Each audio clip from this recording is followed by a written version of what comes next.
When I first started woodworking, it was so that I could make nice things for my home. But as the years have gone on, and now woodworking is my full-time job, I spend more time in my shop than I do in my home. And I've found that when I'm surrounded by nice things, it makes my quality of life higher, and it makes my day go a little better. So whenever I make shop furniture, I try to make it as nice as I can.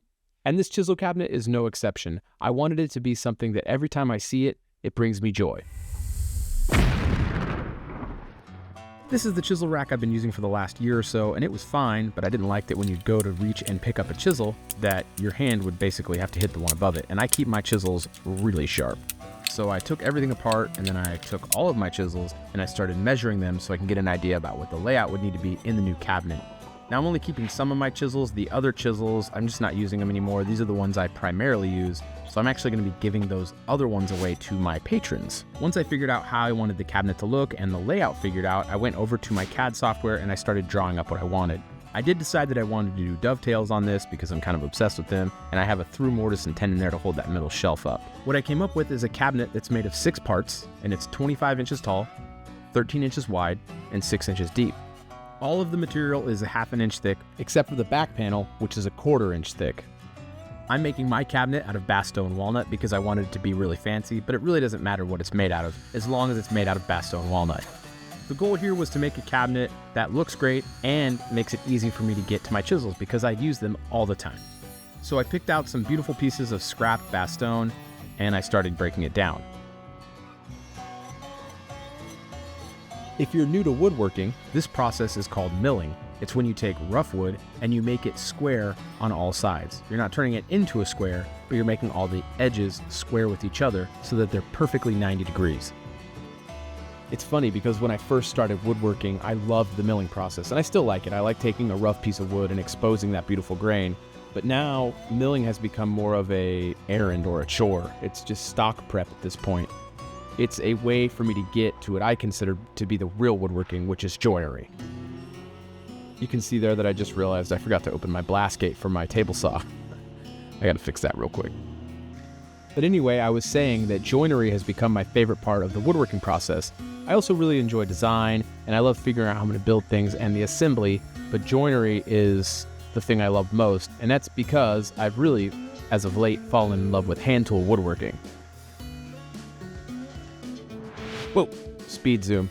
There's the 5 pieces that are going to make up the carcass of the cabinet. And this piece of wood is some English walnut, unlike the rest of the body, which is Bastogne walnut, and this is for the back panel. I am getting this prepped so that I can resaw it on my bandsaw here and cut it into 2 pieces or resaw it into 2 pieces that are book matched. English walnut is a bit lighter than Bastogne walnut, so I figured with the book match on the back and it being lighter, it would make a nice contrast and sort of like pop out up against the rest of the body of the cabinet. With the book matches resawed, I took them over to the jointer and then over to the planer to get them down to the 1/4 inch thickness. Now, normally I would let these rest for several days if this was for a custom furniture piece, but because it's for a shop piece and I want to just kind of get this thing done, I pushed through the process. And it's been a few weeks now and there's been no issues, but that is not how you want to do that normally. I like to use tape to glue these pieces together. It just acts as a clamp. I make a little rib structure out of the tape and then run one long piece down the seam. Then I flip it over and throw some glue in the joint, and I let gravity push the 2 pieces together. You can see here I'm just letting it rest. Sometimes if it's a real crucial piece, I will throw some weight on there. And here I waited 45 minutes for the glue to set up and just took it right off with the chisel. That's my favorite way. I don't like wiping it around with a wet rag. It just smears glue into the pores of the wood. With the back panel all done, other than needing to be cut down to its final size, which I'll do after I build the box, it was time to plane down the boards to a 1/2 inch thick, which will be their final thickness. Then I cut them down to their final size, so I did the sides at 25 inches, and then I did the bottom, top, and shelf at 13 inches, and I just do the gang cuts because it makes things way faster. To make the profile that I have on the sides, I came in from the top 3 inches and then up from the bottom 3 inches, and then I struck a line, threw my track saw down, and started making the cut. I did not realize that my track saw blade was just absolutely smoked here, and it needs to be thrown in the trash. But I wanted to get the cut done, and I was being lazy. To clean them up and remove the tool marks, I just took them over to my Moxon vise and hit them with my smoothing plane. Takes care of it real quick.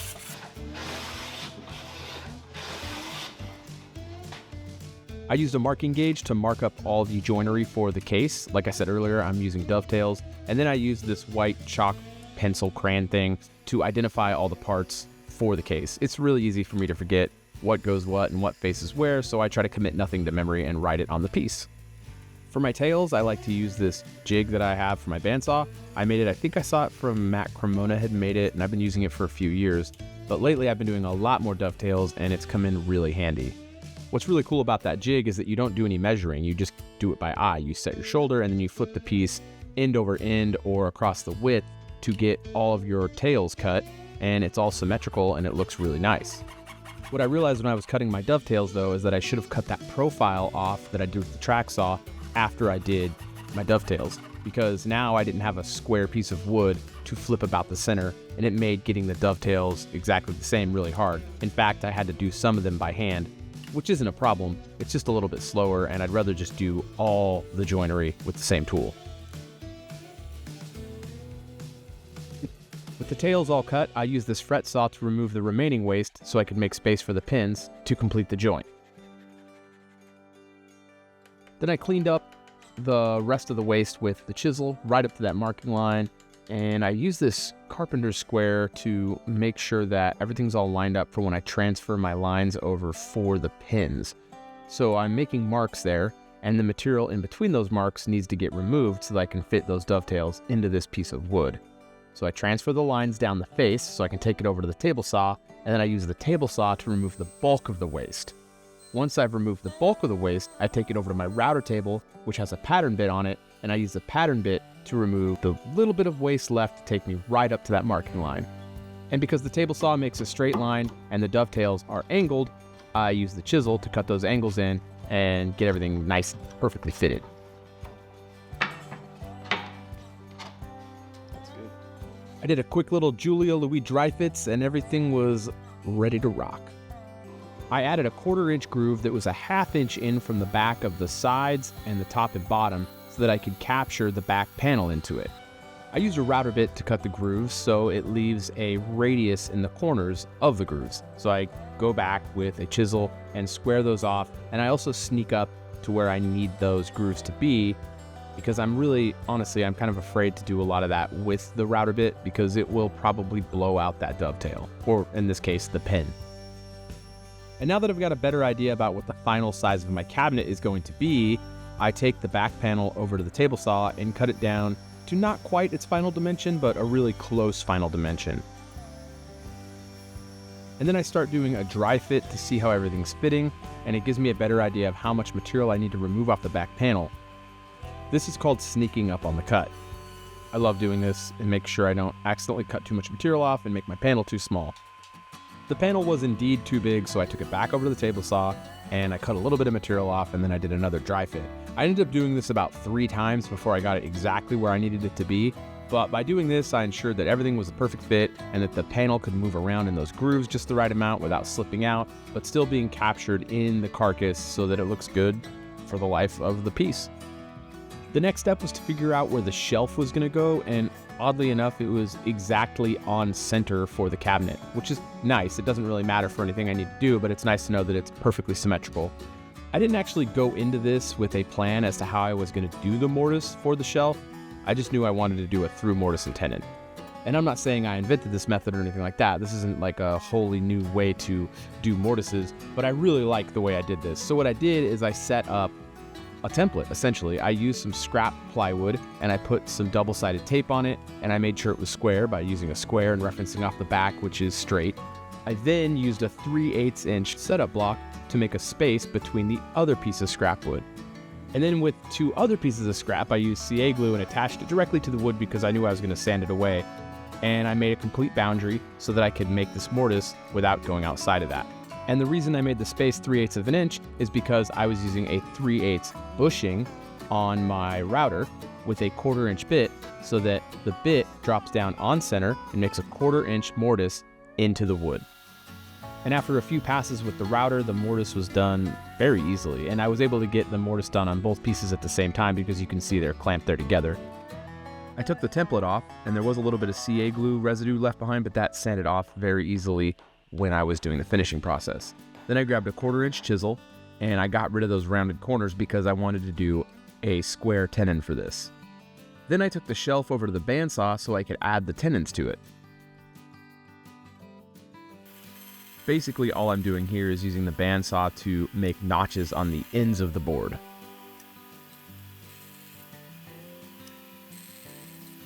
So I've never done a tenon like this on my bandsaw. I've done it other ways, but I've never progressively removed the material in this manner. It worked great. I just ended up leaving enough material behind that I could come back and clean it up with my hand tools. I used a rabbet plane and some chisels, and honestly, it worked out perfect. And I apparently didn't record myself fitting it or cleaning it up with my hand tools, but I assure you, I used hand tools to clean up the tenon, and obviously the fit came together perfectly.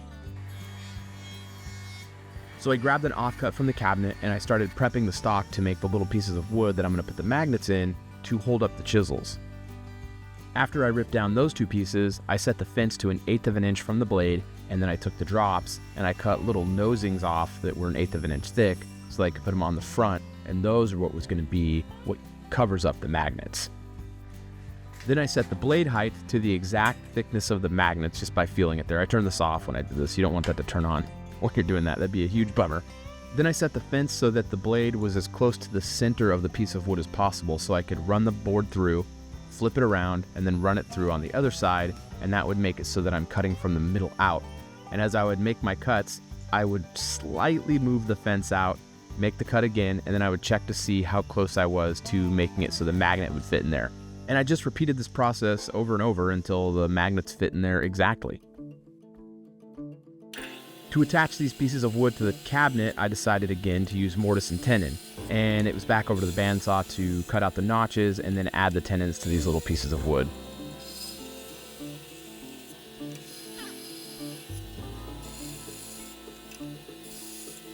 And this meant that the nosings that I had just cut on the table saw are now a little bit too long, so I set up a little stop block there and I cut the nosings down to the correct length.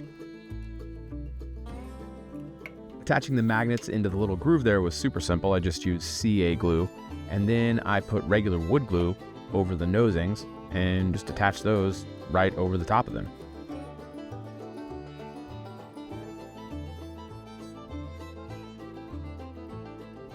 And I used tape to clamp it all together, and I didn't want to use clamps because for little pieces like this, if you use an actual clamp, it could actually slip the piece and put the thing out of alignment. So the tape makes it so it's aligned across the entire glue face. To attach the two pieces, I need to make 4 mortises because there's 2 tenons on each piece and there's 2 pieces. So I started marking those up and getting them all laid out and set up so that I could take them over and start cutting the mortises with my chisel. I used a square and a marking knife to mark where my mortise is going to start. And then I grabbed the setup block and I flipped it on the wrong side and I marked a 1/2 inch mortise when it was supposed to be a 1/4 inch mortise because I'm a dumb person. Then I looked at it and realized it was too big. That's wrong. Then I did it again with the setup block facing the right direction. The reason I use a marking knife instead of a pencil is because the marking knife actually breaks the grain tension and it makes it really easy to remove the material with your chisel. It also makes it so that when you do remove the material, it stays within the boundaries of that marking line. And I'm using the chisel in the same way I use the marking knife here right now. I'm not actually using it to get deeper into that mortise pocket. I'm just using it to help break that grain tension so that when I do run my chisel across it, that wood comes out very easily and smoothly and cleanly. Did a little test fit, and the tenon was a little looser than I would have liked, but the rest of them came out tighter than that. It did take a little force to get it out, so it wasn't bad. After that, I took the little shelf thing that has the magnets concealed into it, and I took the tape off of it, and I started cleaning up the excess material with my little block plane there, and it made the piece look really nice. I added a bevel to the front of the shelf so that it followed the same angle as the front of the cabinet. It made it so the 2 pieces were flush with each other and just cleaned it up real nice. I wanted each of the chisels to have a very clear spot where they're supposed to go when they're not being used and being hung up in the cabinet, so I decided to make a mortise pocket with a Forstner bit. And here I'm using a 1-2-3 block and a square to just set up where those spots are going to be. The spacing on them are the same, so it's 1 inch in from the sides and then they're 2 inches apart from each other down the whole length of it. After doing the 84th dry fit of this piece and doing a quick proof of concept, it was time to start sanding. And I have this little vacuum clamping system right there that holds small parts when you're sanding, it's super nice, honestly. It frees up one of my hands, and that allows me to do things like look at my phone or anything other than sanding with that hand. It's pretty nice. After sanding it all, I started getting the finish on the inside pieces so that I could do the glue up. I like to pre-finish it so that after it's glued up, I don't have to do that. It is a pain in the neck to get finish inside one of these cabinets.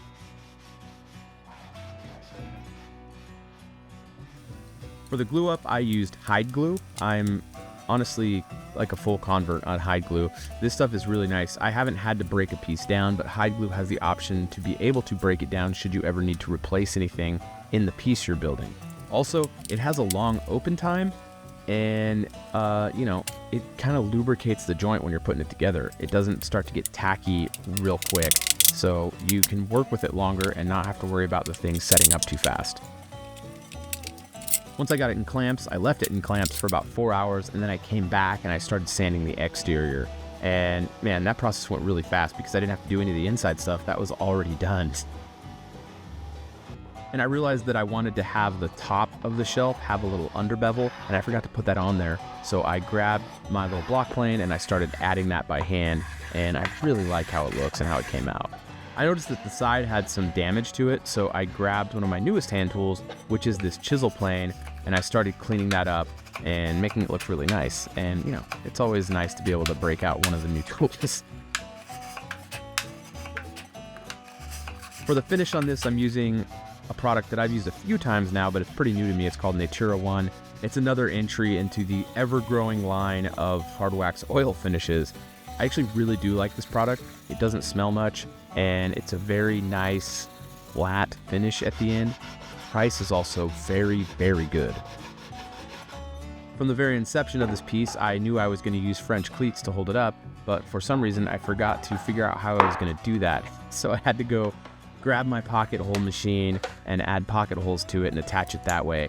This is definitely not the ideal solution in my mind. It's going to work just fine for this piece. I just don't like pocket holes at all.